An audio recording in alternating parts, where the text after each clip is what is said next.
Hello students, welcome to ATP. कैसे हैं आप लोग? चलिए बच्चों, हाँ, हम टॉपिक को कंटिन्यू करते हैं। जिस टॉपिक के बारे में हम बात कर रहे थे वो टॉपिक था हमारा एनिमल डाइवर्सिटी।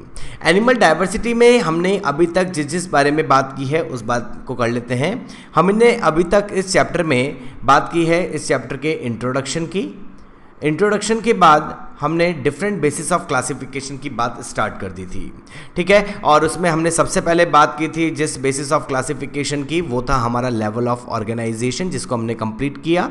एक हमने बात कर ली है सिमेट्रिक की। उसके बाद के लेक्चर में हमने बात की थी बॉडी प्लान, सेगमेंटेशन, सर्कुलेशन और जर्म लेयर। आज हम कंप्लीट करते हैं embryonic development, coelom, presence of notochord and presence of vertebral column के अकॉर्डिंग एनिमल्स को किस तरह से क्लासिफाई किया जा सकता है। ये चार बात करते हैं बच्चों आज हम।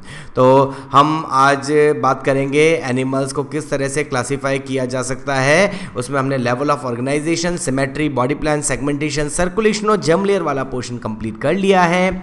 आज के लेक्चर में हम पढ़ने वाले हैं कि एम्ब्रियन डेवलपमेंट के अकॉर्डिंग, सीलोम के अकॉर्डिंग, प्रेजेंस ऑफ नोटोकॉर्ड के अकॉर्डिंग और प्रेजेंस ऑफ वर्टिबल कॉलम के अकॉर्डिंग हम एनिमल्स को किस तरह से क्लासिफाई कर सकते हैं। तो चलिए शुरुआत करते हैं एम्ब्रियोनिक डेवलपमेंट से।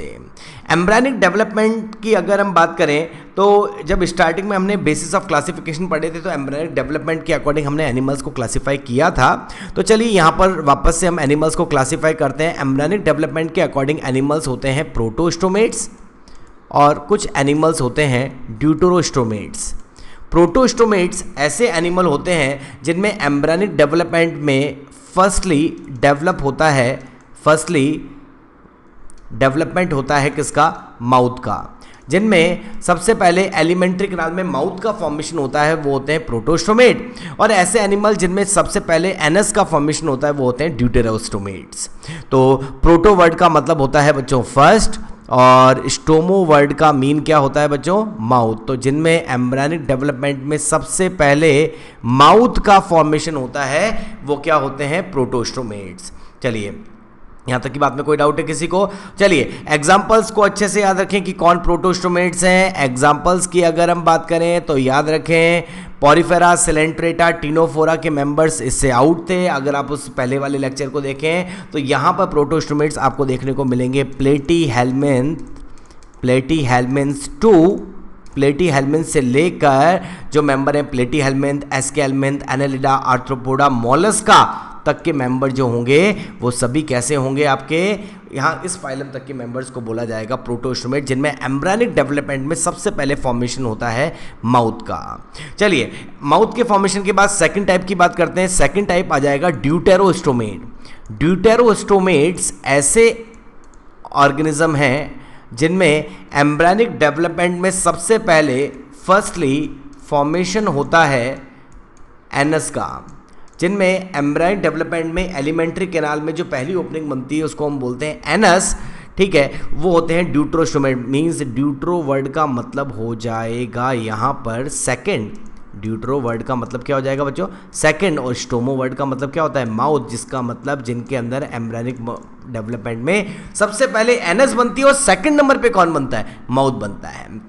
इन जनरली अगर मैं आपको इस बात को एक्सप्लेन करूं तो मैं ऐसे बोलूँगा कि जब हमारा एम्ब्रियोनिक डेवलपमेंट हुआ, हमारी एलिमेंट्री कैनाल का डेवलपमेंट हुआ और हमारी एलिमेंट्री कैनाल में माउथ और एनस का फॉर्मेशन हुआ। लेकिन अगर किसी एनिमल में सबसे पहले माउथ का फॉर्मेशन होता है, बाद में एनस का फॉर्मेशन होता है या नहीं होता है, डिपेंड करता है ब्लाइंड सैक है या tube with in A tube है, ठीक है। अगर पहले माउथ का फॉर्मेशन होता है तो वो होते हैं प्रोटोस्टोमेट, और अगर किसी के अंदर पहले एनस का फॉर्मेशन होता है बाद में माउथ बनता है तो वो क्या होते हैं? ड्यूटेरोस्टोमेट। ड्यूटेरोस्टोमेट के एग्जांपल्स भी हमें याद रखने चाहिए बच्चों। हमें याद रखना चाहिए कि कौन कौन ड्यूटेरोस्टोमेट है। तो मैंने क्या बोला? पॉरीफेरा, सिलेंट्रेटा, टीनोफोरा ना तो प्रोटोस्टोमेट ना ड्यूटेरोस्टोमेट, उनका एम्ब्रियोनिक डेवलपमेंट थोड़ा डिफरेंट है। प्लेटीहेल्मिन्थीज, एस्केहेल्मिन्थीज, एनालिडा, आर्थ्रोपोडा, मोलस्का के मेंबर प्रोटोस्टोमेट्स थे, अभी हमने लिखा। तो बचे हुए मेंबर मतलब सीधा सीधा बात करें इकाइनोडर्मेटा, एक हम बात कर लेते हैं हेमिकॉर्डेटा, इकाइनोडर्मेटा के साथ साथ हेमिकॉर्डेटा, और एक और बात कर लेते हैं वो है कॉर्डेटा।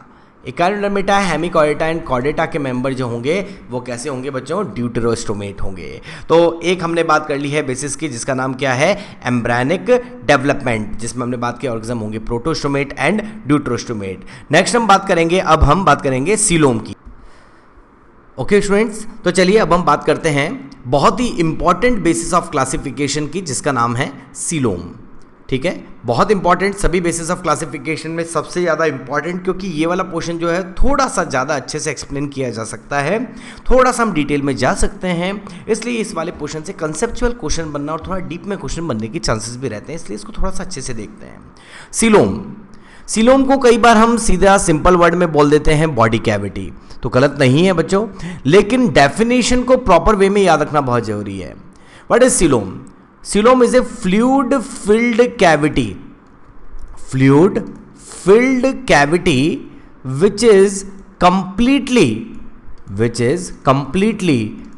का मतलब both internally and externally, which is completely lined by mesoderm, fluid filled cavity जो completely mesoderm से लाइन हो, जो अंदर से भी बाहर से भी दोनों तरफ से mesoderm से लाइन हो, उसको हम बोलते हैं क्या, बॉडी कैविटी और सीलोम। अच्छे से याद रखें, fluid filled cavity which is completely lined by mesoderm is called coelom. अब सिंपल सी बात है, पहला वर्ड आ जाता है हमारे सामने एसीलोमेट। एसीलोमेट वो होगा जिसके पास सीलोम होगी या नहीं होगी, नहीं होगी। एसीलोमेट वो होते हैं जिनमें सीलोम प्रेजेंट नहीं होती, ठीक है। और एसीलोमेट में हम बात कर लेते हैं animal which in which the coelom is absent are called acoelomate. For example Porifera, Coelenterata, Ctenophora, Platyhelminth मतलब flatworms. And in flatworm the space between various organs are filled with special tissue called parenchyma। अच्छे से समझिएगा इस point को। आपको इससे पहले मैंने जर्म लेयर बताया था, तो आपको ये बात अच्छे से समझ में आनी चाहिए कि ये आउटर मोस्ट जर्म लेयर है। This outer most germ layer is called ectoderm. Inner most germ layer के लिए क्या वर्ड यूज करते हैं बच्चों, ये रही इनर मोस्ट जर्म लेयर, इसको हम क्या बोलते हैं, endoderm. Inner most germ layer is called endoderm. और एक्टोडर्म और एंडोडर्म के बीच में प्रेजेंट होती है, ये क्या थी बच्चों, इसको हम बोलते हैं मीजोडर्म। तो 3 प्राइमरी जर्म लेयर हैं, एक्टोडर्म, एंडोडर्म एंड मीजोडर्म। अगर तीनों प्राइमरी जर्म लेयर दिख रही है यहाँ पर आपको, ठीक है, और क्या यहाँ पर आपको फ्लूइड फिल्ड कैविटी, कोई ऐसी कैविटी दिख रही है? अगर आप बोलेंगे सर ये cavity, no this is a lumen. मैं आपको लास्ट लेक्चर में बता चुका हूँ, ये है इंटेस्टाइन का ल्यूमन, एलिमेंट्री कैनाल का ल्यूमन। तो याद रखें इस डायग्राम में आपको एक्टोडर्म आउटर मोस्ट दिख रहा है, एंडोडर्म इनर मोस्ट दिख रहा है, दोनों के बीच में मीजोडर्म भी दिख रहा है, ल्यूमन है, लेकिन इन सब के बीच में कहीं कोई कैविटी दिख रही है? नहीं दिख रही है। इसका मतलब ये जो डायग्राम है वो है आपके एसिलोमेट का। अब पॉरीफेरा, सिलेंट्रेटा और टीनोफोरा की बात की जाए, अगर बात की जाए किस किस की, अगर हम बात करते हैं Porifera, Coelenterata, Coelenterata is also called Cnidaria and Ctenophora, अगर इन तीनों की बात की जाए तो अभी अभी डेफिनेशन क्या थी देखिए, fluid filled cavity which is completely lined by mesoderm. तो भाई यहां पर इन तीनों को देखकर तो एक बात समझ में आती है कि भाई ये तीनों जो हैं, ये तीनों तो है ही कैसे, डिप्लोब्लास्टिक। तो जो डिप्लोब्लास्टिक है उसके पास तो एक्टोडर्म, एंडोडर्म में मीजोडर्म ही नहीं है, और अगर मीजोडर्म ही नहीं है तो क्या डेफिनेशन कंप्लीट हो पा रही है? ये क्या ये डेफिनेशन कंप्लीट हो पा रही है?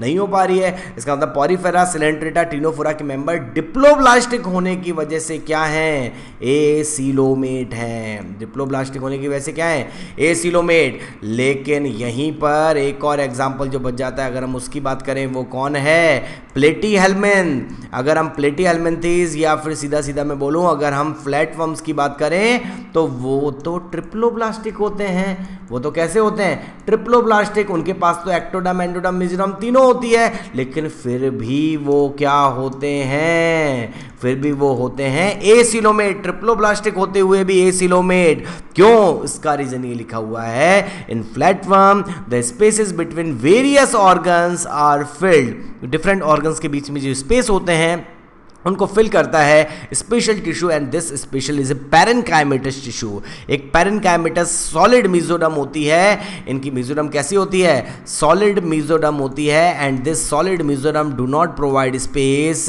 For the development of coelom. Coelom के फॉर्मेशन के लिए स्पेस प्रोवाइड नहीं करती। तो याद रखिए Porifera, Coelenterata, Ctenophora and Platyhelminthes के मेंबर एसीलोमेट है, but Porifera, Coelenterata and Ctenophores are diploblastic acoelomate, while members of Platyhelminthes are triploblastic acoelomate होंगे। अच्छे से याद रखें, ये तो एसीलोमेट की बात की। अभी आपको ये टॉपिक और अच्छे से समझ में आएगा जब मैं आपको एक ट्रू सीलोम बताता हूं। देखिएगा, एक ट्रू सीलोम, हम बात करते हैं ट्रू सीलोम की। आप हमेशा जानते हैं what is the mean of you. You कहीं भी आ जाए तो उसका मतलब क्या होता है? ट्रू। ठीक है, तो देखिए पहला पॉइंट आ जाता है हमारा यू सीलोमेट। कौन है? यू सीलोमेट की बात करते हैं। ऐसे ऑर्गेनिज्म जिनके पास ट्रू सीलोम है उनकी बात करते हैं। और ट्रू सीलोम का डायग्राम देखिए पहले। आप डायग्राम में देखेंगे, आप बोलेंगे सर ये रही आउटर मोस्ट जर्म लेयर, जिसको हम बोलेंगे ectoderm. Inner most germ layer को आप बोलेंगे बिल्कुल, ये रहा क्या, इसको हम बोलेंगे endoderm. Inner most germ layer को क्या बोला जाता है बच्चों? एंडोडर्म। ये है एंडोडर्म, और इन दोनों के बीच में ये दिख रही है आपको एक जर्म लेयर। ये जो जर्म लेयर दिख रही है आपको, इस जर्म लेयर को, ये जर्म लेयर दिख रही है, ठीक है। आप बोलेंगे सर ये भी तो यही वाली है, बिल्कुल। ये दोनों, इन दोनों को बोला जाएगा क्या? Mesoderm. Ectoderm, endoderm, mesoderm, 3 primary germ layer दिख रही है आपको। और तीनों प्राइमरी जर्म लेयर की अगर हम बात करें, ये रही ectoderm, inner most endoderm. Inner most कौन सी थी बच्चों? ये इनर मोस्ट थी, जिसको हम क्या बोल रहे थे? एंडोडर्म। और ये रही मीजोडर्म। तो अब आप देखिएगा डेफिनेशन क्या थी? डेफिनेशन थी fluid filled cavity which is completely lined by mesoderm. देखिए यहां पर भी इस डायग्राम में ये जगह तो है क्या बच्चों? ल्यूमन। ठीक है, तो ल्यूमन दिख रहा है, एक्टोडर्म, एंडोडर्म, मीजोडर्म दिख रही है, लेकिन ये मीजोडर्म की 2 लेयर के बीच में जगह बन गई है। और अगर इस जगह में, इस स्पेस में एक फ्लूइड को फिल्ड कर दिया जाए, यहां पर एक फ्लूइड भर दिया जाए, तो ये हो गया फ्लूइड फिल्ड कैविटी। ये कैसी कैविटी हो गई है बच्चों? Fluid filled cavity. और अगर ये फ्लूइड फिल्ड कैविटी जो दिख रही है आपको, अगर ये जो फ्लूइड फिल्ड कैविटी दिख रही है आपको, अगर ये चारों तरफ से मीजोडर्म से लाइन है या नहीं है, देखिए डायग्राम में अच्छे से। ये रहा, फ्लूइड से फिल्ड कर दी गई है cavity, and this cavity is completely both internally and externally lined by mesoderm, is called coelom. इसी को तो क्या बोला जाता है? सीलोम बोला जाता है। तो ये एक ट्रू सीलोम है। ये एक ट्रू सीलोम है, एक्टोडर्म और एंडोडर्म के बीच में होती है, मीजोडर्म की 2 लेयर्स के स्प्लिट होने से बन जाती है, इसको हम बोलते हैं क्या? सीलोम। तो देखिए क्या लिखा है, the true coelom is a body cavity which arise as a cavity in embryonic mesoderm. In this case the mesoderm of the embryo provide a cellular lining called coelomic epithelium और peritoneum. बिल्कुल सही बात है। मतलब अगर हम बात करें कि एम्ब्रायनिक मीजोडर्म से डेवलप होती है, and mesoderm of the embryo provide a cellular lining, एक सेलुलर लाइनिंग की तरह काम करती है, और सेलुलर लाइनिंग को हम क्या बोलते हैं? सीलोमिक एपिथेलियम और peritoneum. To the cavity the coelom is filled with a coelomic fluid. कोई डाउट नहीं, अगर सीलोम है तो उसके अंदर मिलने वाले फ्लूइड के लिए क्या वर्ड यूज कर लेंगे? Coelomic fluid secreted by this peritoneum. And true coelom is found in Annelida, echinodermata, Chordata. यहाँ पर लिखा हुआ है। चलिए, लेकिन हम और अच्छे से एग्जांपल्स की बात करेंगे कि हमें ट्रू सीलोम जो है, हमें, या फिर हम बोल सकते हैं सीधा सीधा यू सीलोम जो है, वो हमें देखने को मिलती है कहाँ से? हमने बात की थी एस्केलेंथ के बाद एनालिडा से। ये हमें देखने को मिलती है Annelida to Chordata. Annelida to Chordata सभी मेंबर्स के अंदर ट्रू सीलोम प्रेजेंट होती है।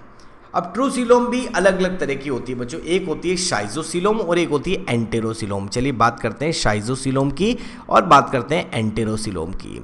ये इतनी डिटेल में वैसे इतना ज़्यादा इंपॉर्टेंस नहीं रखता है, लेकिन फिर भी हम थोड़ा सा इसको डिटेल में लेके देखते हैं। शाइजोसीलोम, कहीं भी वर्ड आ जाए शाइजो वर्ड जो होता है वो स्प्लिटिंग के लिए आता है, डिवाइड होने के लिए आता है। किसके लिए आता है? स्प्लिटिंग। तो याद रखें schizocoelom it develop by the splitting up of mesoderm. Mesoderm के स्प्लिट होने से बनी है। इसका मतलब आप इससे पहले वाला डायग्राम अगर देखें तो इसमें एक्टोडर्म, एंडोडर्म, मीजोडर्म तीनों हैं। लेकिन अगर ये मीजोडर्म जो दिख रही है, अगर ये मीजोडर्म बीच में से स्प्लिट हो जाए, अगर बीच में से फट जाए, तो उसकी वजह से बीच में स्पेस बन जाएगा। और अगर बीच में से स्पेस बना दो तो ये डायग्राम कुछ ऐसा हो जाएगा। इसका मतलब हमें ये बात समझ में आ गई है कि पहले ऑर्गेनिज्म में एक्टोडर्म, एंडोडर्म, मेसोडर्म तीनों प्राइमरी जर्म लेयर का फॉर्मेशन होता है और उसमें से मेसोडर्म जो होती है लेयर वो बीच में से अगर स्प्लिट हो जाती है, क्या हो जाती है, स्प्लिट हो जाती है, तो एक सीलोम बन जाती है, एक कैविटी बन जाती है जिसमें फ्लूइड भरा हुआ होता है, उसको हम बोलते हैं सीलोम, और ऐसे ऑर्गेनिज्म को हम बोलते हैं eucoelomate. And this type of coelom is form by splitting of mesoderm, इसलिए हम इसे बोलते हैं शाइजोसीलोम। क्या बोलते हैं, शाइजोसीलोम। तो देखिए, develop by splitting of mesoderm, it is found in annelids, arthropods and Mollusca. Annelida, Arthropoda, Mollusca के मेंबर में शाइजोसीलोम होती है। And body cavity of arthropod and non cephalopod mollusc is called haemocoel. हम जानते हैं सभी कि इनकी आर्थ्रोपोडा और नॉन सेफलोपोड मोलस्का के अंदर ओपन सर्कुलेशन है, तो ओपन सर्कुलेशन में तो ब्लड बॉडी कैविटी में भरा हुआ होता है और इस बॉडी कैविटी को ही तो सीलोम बोलते हैं। तो इसका मतलब उस कंडीशन में ऐसी बॉडी कैविटी जिसके अंदर ब्लड भरा हुआ हो उसको हम क्या बोलते हैं, हीमोसील। तो ये पहले ही बताया था, ठीक है। नेक्स्ट बात करते हैं एंटेरोसीलोम। कहीं भी वर्ड आ जाए आपके सामने entero, this means this is related with gut, alimentary canal से रिलेटेड वर्ड है enterocoelom. The mesoderm arise from the wall of embryonic gut. Gout नहीं होगा, क्या होगा, एम्ब्रायनिक गट। तो याद रखें, अगर सीलोम का फॉर्मेशन जो होता है वॉल ऑफ एम्ब्रायनिक गट और एंटेरॉन as a hollow outgrowth or enterocoelomic pouches, it occurs in echinodermata and chordata। समझिएगा बच्चों, अगर हम यहाँ पर इसको एक समझाने की कोशिश करते हैं, देखिए एंटेरोसीलोम जैसे एम्ब्रायनिक डेवलपमेंट के टाइम में ये एक सीलोम कैसे बनती है उसको बताते हैं। ये रही एक आउटर मोस्ट जर्म लेयर जिसको हम बोलते हैं एक्टोडर्म। उसके बाद हम एक इनर मोस्ट जर्म लेयर की बात करते हैं। आप जानते हैं inner most germ layer is called endoderm. ये रही इनर मोस्ट जर्म लेयर जिसका नाम क्या है, एंडोडर्म। ये है एंडोडर्म। ये जो आउटर मोस्ट जर्म लेयर बनाई इसका नाम क्या है, एक्टोडर्म। और दोनों के बीच में मेसोडर्म का डेवलपमेंट होगा, लेकिन कैसे समझिएगा। एम्ब्रायनिक कंडीशन की बात है। एम्ब्रायनिक कंडीशन में इस एंडोडर्म से, endoderm is a alimentary canal because you know that this is a lumen. ये क्या है, ये जगह, इस जगह को तो आप क्या बोलेंगे बच्चों, इस जगह को बोला जाएगा क्या, ल्यूमन। ये जगह है ल्यूमन। देखते हैं इस जगह को क्या बोला जाएगा, ल्यूमन। ये है इंटेस्टाइन का ल्यूमन। और अगर हम बात करें, ये एलिमेंट्री कैनाल है जो एंडोडर्मल है, अगर इससे होलो आउटग्रोथ अराइज होती है, देखिए इससे आउटग्रोथ अराइज हुई, and these hollow outgrowth are mesodermal in origin. ये आउटग्रोथ अराइज हुई है, ये मेसोडर्मल आउटग्रोथ है। और ये मेसोडर्मल आउटग्रोथ जो होगी, ये मेसोडर्मल आउटग्रोथ ही क्या है, आगे जाके इसी को तो हम क्या बोलेंगे, सीलोम। इसका मतलब what is coelom, coelom embryonic gut या होलो की होलो आउटग्रोथ है। इसका मतलब ये जो एंडोडर्म है, इस एंडोडर्म से होलो आउटग्रोथ अराइज हुई है, and this hollow outgrowth is mesodermal in origin. ऐसा एम्ब्रायनिक कंडीशन में पॉसिबल है, आज पॉसिबल नहीं है। और ये जो mesodermal outgrowth, hollow outgrowth arise हुई है, उसी को तो हम क्या बोलते हैं, सीलोम। तो यहां पर भी ये मेसोडर्म से चारों तरफ से कवर है, इसलिए हम इसको बोलते हैं ट्रू सीलोम। तो अगर fluid filled cavity which is completely lined by mesoderm is called coelom or true coelom, and if this type of coelom is formed by splitting of mesoderm is called schizocoelom, which is present in Annelida, Arthropoda and Mollusca, while if coelom is formed by hollow outgrowth during embryonic condition from endoderm or as a enterocoelomic pouches is called enterocoelom. Enterocoelom present in Echinodermata, Chordata and Hemichordata also. इन तीनों के अंदर हमें देखने को मिलेगी कौन सी, आपको देखने को मिल जाएगी यहाँ पर कौन सी, एंटेरोसीलोम। तो ये तो हमें समझ में आया कि भाई ये हो जाती है हमारी ए सीलोमेट, ये हो जाता है हमारा कौन सा सीलोमेट, हमारा यू सीलोमेट। हमने बात की पॉरीफेरा, सिलेंट्रेटा, टिनोफोरा, प्लेटीहेल्मिन्थीज के मेंबर हैं हमारे क्या, ए सीलोमेट। लेकिन अगर हम बात करते हैं किसकी, एनेलिडा, आर्थ्रोपोडा, मोलस्का, किस किस की बात करते हैं, एनेलिडा, आर्थ्रोपोडा एंड मोलस्का के मेंबर जो हैं वो है शाइजोसीलोमेट। इकाइनोडर्मेटा, हेमिकॉर्डेटा, कॉर्डेटा के मेंबर है एंट्रोसीलोमेट। तो इस पूरी बात में कौन बच गया, इस पूरी बात में बच जाता है एस्केल्मंथीज। और एस्केल्मंथ या निमेट हेल्मंथ के जो मेंबर, जो थ्रेड वर्म है, जो राउंड वर्म है, उनके अंदर मिलती है स्यूडोसीलोम। कौन सी सीलोम, स्यूडोसीलोम। तो देखते हैं स्यूडोसीलोम कैसी होती है। एक बार आपने पहले कौन सी सीलोम की बात की, पहले हमने जो सीलोम देखी है वो है हमारी कौन सी, वो थी हमारी ए सीलोमेट। फिर हमने बात की यू सीलोम। अब हम बात करते हैं स्यूडोसीलोम की। देखिएगा स्यूडोसीलोमेट। Pseudocoelomate वो हैं the body cavity is not completely lined with mesoderm, जिनके अंदर बॉडी कैविटी कंप्लीटली मेसोडर्म से लाइन नहीं होती. Instead the mesoderm is present as scattered pouches. ये बहुत इंपॉर्टेंट लाइन है बच्चों.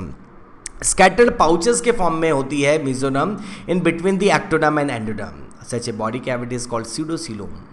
सुनिएगा बच्चों, देखिए आप समझ सकते हैं ये आउटर मोस्ट जर्म लेयर जिसको हम हमेशा से बोल रहे हैं क्या, एक्टोडर्म. ठीक है, उसके बाद आप जानते हैं ये इनर मोस्ट जर्म लेयर हम हमेशा से बोल रहे हैं क्या, एंडोडर्म. और एक्टोडर्म एंडोडर्म के बीच में ये वाला पोर्शन जो है ये आप जानते हैं ये है इंटेस्टाइन का ल्यूमन. तो ये जो आपको दिख रहा है यहाँ पर इस डायग्राम में ये जो चीज़ दिख रही है ये है आपकी स्कैटर्ड मेसोडर्म. कैसी मेसोडर्म है, स्कैटर्ड पाउचेस ऑफ मेसोडर्म. ये है स्कैटर्ड पाउचेस ऑफ मेसोडर्म. तो ये जो स्कैटर्ड मेसोडर्म है, तो अब मैं क्या बोलता हूं, मैंने डेफिनेशन बोली थी fluid filled cavity which is completely lined by mesoderm.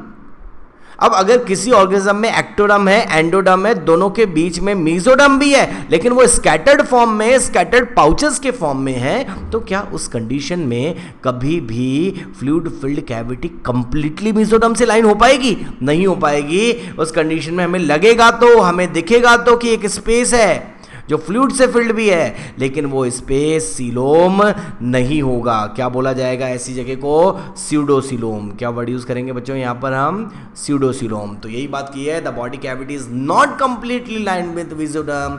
Instead the mesoderm is present as a scattered pouches in between the ectoderm and endoderm. Such a body cavity is called pseudocoelom, जो मिलेगी हमें round worm में. Round worm के वो आप यहाँ पर सीधा सीधा हम बोल सकते हैं कि कौन से फाइलम की बात की जा रही है, एस के हेलमिंथीज के मेंबर में हमें देखने को मिलेगी कौन सी, स्यूडोसीलोम. ठीक है, तो आज हमने अभी बात की कि सीलोम कौन कौन सी होती हैं, एसीलोमेट, स्यूडोसीलोमेट, यूसीलोमेट, 3 तरह की बात की. तो चलिए इससे रिलेटेड एक क्वेश्चन की बात, चलिए ठीक है, तो देखते हैं क्वेश्चन यहाँ पर होगा. यहाँ पर बात की जाए the course of evolution, in the course of evolution true coelom appear for the first time in the course of evolution true coelom appear first time in. सबसे पहले ट्रू सीलोम कब अपीयर हुई, देखिए पॉरीफेरा एसीलोमेट था, Coelenterata एसीलोमेट था, ठीक है, Ctenophora भी एसीलोमेट थे, प्लेटीहेल्मिंथीज ट्रिप्लोब्लास्टिक होते हुए भी एसीलोमेट थे. ठीक है, उसके बाद हमने बात की थी एस्केल्मंथीज, अभी बात की एस्केल्मंथीज के मेंबर स्यूडोसीलोमेट थे. उसके बाद आया एनेलिडा. एनेलिडा के मेंबर में सबसे पहले सीलोम डेवलप हुई है. इसका मतलब in the course of evolution the true coelom appear for the first time in annelids. क्या हो जाएगा, एनेलिड. और एनेलिडा के मेंबर को क्या बोला जाएगा, ये होंगे डिप्लोब्लास्टिक या ट्रिप्लोब्लास्टिक, ये होंगे ट्रिप्लोब्लास्टिक. क्या बोला जाएगा इन्हें, ट्रिप्लोब्लास्टिक यूसीलोमेट. क्या बोला जाएगा, ट्रिप्लोब्लास्टिक यूसीलोमेट. ठीक है, और याद रखें ये प्रिमिटिव यूसीलोमेट एनिमल्स इनमें इंक्लूड होंगे. तो हमने बात की सबसे पहले डिफरेंट बेसिस ऑफ क्लासिफिकेशन में हमने बात आज शुरू की थी एम्ब्रायनिक डेवलपमेंट, जो अभी हमने कंप्लीट किया. उसके बाद अभी हमने एक और कंप्लीट किया सीलोम से रिलेटेड एक क्वेश्चन की भी हमने बात की. अब हमारे 2 बेसिस और बचते हैं, presence of notochord and presence of vertebral column.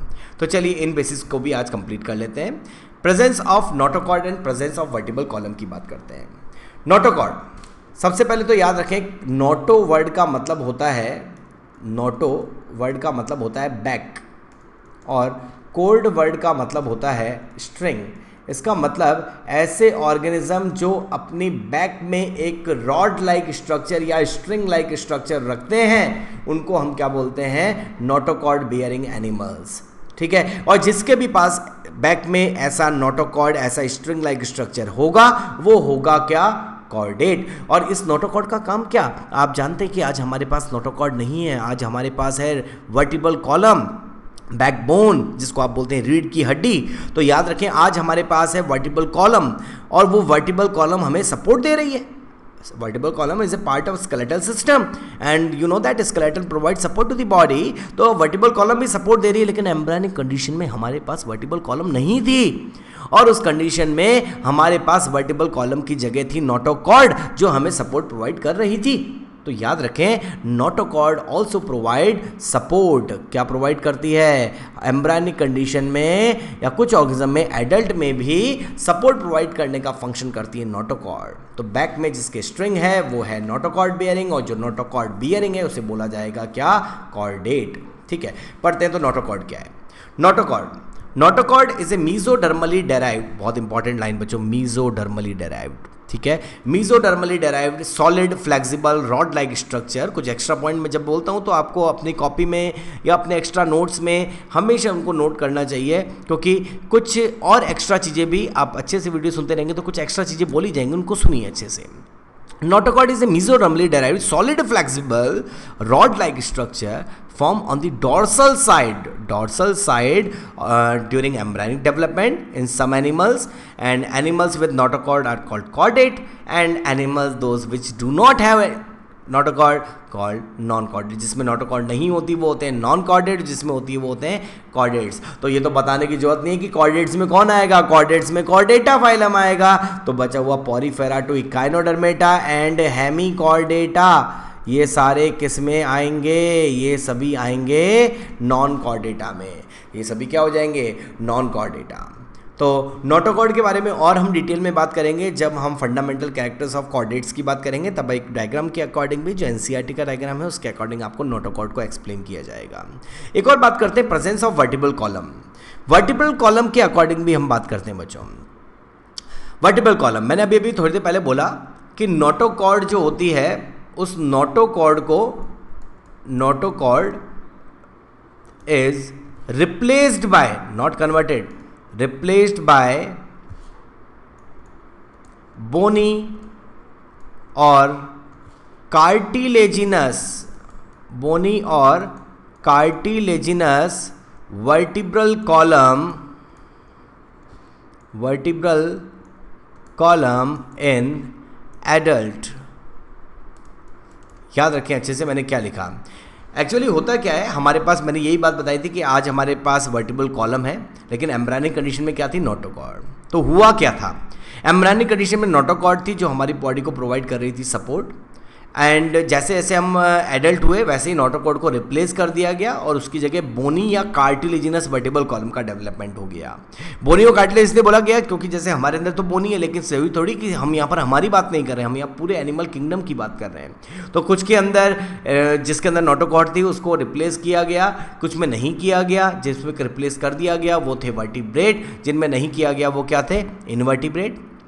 ठीक है, तो याद रखें प्रेजेंस के जिसके अंदर नोटोकॉर्ड को रिप्लेस करके वर्टिब्रल कॉलम आ जाती है वो हो जाते हैं, वो क्या हो जाते हैं बच्चों, उनको बोला जाता है वर्टिब्रेट्स। क्या बोल दिया जाता है उन्हें, वर्टिब्रेट्स। और जिनके अंदर ऐसा नहीं होता उनको हम क्या बोलते हैं, इनवर्टिब्रेट। क्या बोला जाता है उन्हें, इनवर्टिब्रेट। जिसमें नोटोकॉर्ड को रिप्लेस करके वर्टिब्रल कॉलम नहीं आती वो होते हैं इनवर्टिब्रेट, और जिनमें आ जाती है वो क्या होते हैं, वर्टिब्रेट।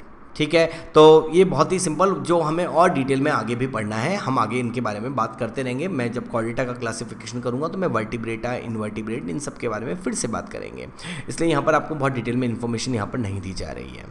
चलिए, तो आज हमने जो पढ़ा है उससे रिलेटेड एक क्वेश्चन हो जाए। आज हमने जो पढ़ा है उससे रिलेटेड एक क्वेश्चन की अगर हम बात करें तो क्वेश्चन होगा, select incorrect matching of animals, their body symmetry and coelom. ये अब एक मिक्स क्वेश्चन आपके सामने रखा गया है। अभी तक हम जिसको पढ़ रहे थे टॉपिक को, उसका क्वेश्चन ले रहे थे। अब एक मिक्स क्वेश्चन की बात करते हैं जिसमें हम 2, 3, 4 बेसिस ऑफ क्लासिफिकेशन को इन्वॉल्व करेंगे। तो चलिए बात करते हैं इस क्वेश्चन की। क्वेश्चन क्या है हमारा, देखते हैं। Select incorrect matching of animals, their body symmetry and coelom. Symmetry और सीलोम के अकॉर्डिंग इनकरेक्ट मैचिंग को सेलेक्ट करना है। पहला देखते हैं टीनोफोरा। टीनोफोरा में रेडियल सिमेट्री होती है, ये बात बिल्कुल सही है, और वो एसिलोमेट होते हैं, ये बात भी बिल्कुल सही है। हमें सेलेक्ट करना है इनकरेक्ट, तो ये बात तो बिल्कुल सही है, ये वाली बात भी बिल्कुल सही है। प्लेटीहेल्मिन्थीज के मेंबर में बाइलेटरल सिमेट्री होती है, बिल्कुल मैंने बताया था, सिफिलाइजेशन होने की वजह से बाइलेटरल सिमेट्री इसी फाइलम से स्टार्ट हुई है। ठीक है, और साथ में अगर हम बात करते हैं ये होते हैं एसिलोमेट। ठीक है, तो ये बात भी सही है। एसके एल्मंथीज के मेंबर जो हैं वो हो जाते हैं आपके बाइलेटरल सिमेट्री, सही है। स्यूडोसीलोम होती है, ये भी सही है। एनालिडा के मेंबर में रेडियल सिमेट्री, ये बात गलत है। वो सीलोमेट हैं, ये बात तो सही है, लेकिन वो उनमें रेडियल सिमेट्री होती है, ये बात क्या हो जाएगी, गलत हो जाएगी। तो हमें इनकरेक्ट को सेलेक्ट करना था, जो है हमारा 4th ऑप्शन। तो याद रखें इनकरेक्ट मैचिंग को हमें सेलेक्ट करना है, वो है हमारा 4th ऑप्शन। तो आज हमने क्या क्या पढ़ा, जल्दी से बात करते हैं। आज हमने बात की, आज हमने डिफरेंट बेसिस ऑफ क्लासिफिकेशन जो चल रहा था हमारा, उसको आज हमने कंप्लीट किया, जिसमें हमने आज embryonic development, coelom, presence of notochord, presence of vertebral column की बात की, एम्ब्रायनिक डेवलपमेंट के अकॉर्डिंग प्रोटोस्टोमेट, ड्यूट्रोस्टोमेट, सीलोम के अकॉर्डिंग एसिलोमेट, यूसिलोमेट, स्यूडोसिलोमेट की बात की, और साथ में हमने कुछ क्वेश्चन देखे प्रेजेंस ऑफ नोटोकॉर्ड के according, chordate, non chordate, and finally vertebrate और इनवर्टिब्रेट्स की भी हमने बात की। आई थिंक आज जो आपको बताया गया वो आपके लिए काफ़ी हेल्पफुल रहेगा। अच्छे से पढ़ाई करते रहिए। नेक्स्ट क्लास में या नेक्स्ट लेक्चर जो हमारा होगा उसमें हम शुरुआत करेंगे हमारे पहले फाइलम की, जिसका नाम होगा पॉरीफेरा। तब तक के लिए थैंक यू।